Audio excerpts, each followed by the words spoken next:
ധനപ്രതിസന്ധി നിലനിൽക്കുന്നത് കൊണ്ട് വികസന രംഗത്തും ക്ഷേമ പ്രവർത്തനങ്ങളുടെ കാര്യത്തിലും സർക്കാർ നടത്തേണ്ട അത്യാവശ്യം പർച്ചേസുകളിലുമെല്ലാം ഗുരുതരമായ തകർച്ചയാണ് കഴിഞ്ഞ കുറേ മാസങ്ങളായി കണ്ടുകൊണ്ടിരിക്കുന്നത്. സാർ, ഇത് ഇന്ന് തീരും നാളെ തീരും എന്നുള്ള പ്രതീക്ഷയിലായിരുന്നു എല്ലാവരും. അങ്ങനെ ഒരു പ്രതീക്ഷ ബജറ്റിൽ ധനകാര്യമന്ത്രി നൽകുകയും ചെയ്തിരുന്നു. നികുതി വളർച്ചയുടെ കാര്യത്തിൽ വലിയ ടേക്ക് ഓഫ് ഉണ്ടാവും എന്നെല്ലാം അദ്ദേഹം പറഞ്ഞിരുന്നു.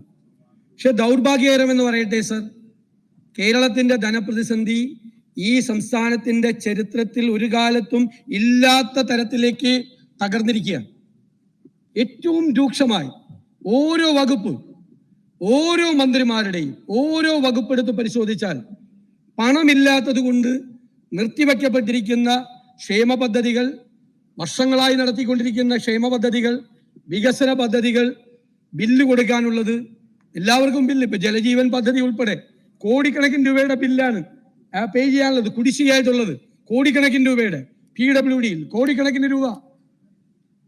നിങ്ങൾക്കറിയാം, മെഡിക്കൽ സർവീസസ് കോർപ്പറേഷൻ മരുന്ന് മേടിക്കാൻ മരുന്ന് കമ്പനികൾ വിതരണം നടത്താൻ തയ്യാറാകുന്നില്ല. കോടികളാണ് മെഡിക്കൽ സർവീസസ് കോർപ്പറേഷനിൽ മരുന്ന് സപ്ലൈ ചെയ്യുന്ന ആളുകൾക്ക് കൊടുക്കാനുള്ളത്.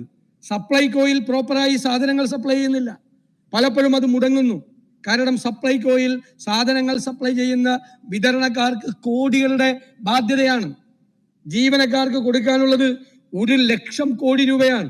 ജീവനക്കാർക്കും പെൻഷൻകാർക്കും കൊടുക്കാനുള്ള ബാധ്യത. നിങ്ങളായിരുന്നെങ്കിൽ എന്തായിരുന്നതിന് സമരം കേരളം മുഴുവൻ ജീവനക്കാർക്ക്.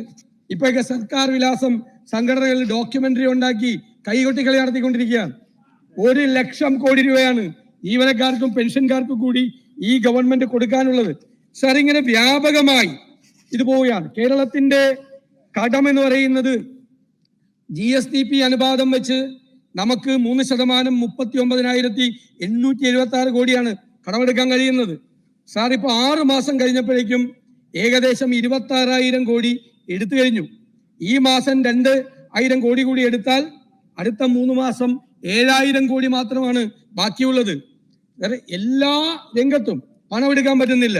പിന്നെ എത്ര പ്രാവശ്യമാണ് ട്രഷറി ബാൻ 25 ലക്ഷം രൂപയിൽ കൂടുതൽ എടുക്കാൻ പാടില്ല ഉത്തരവാണ്.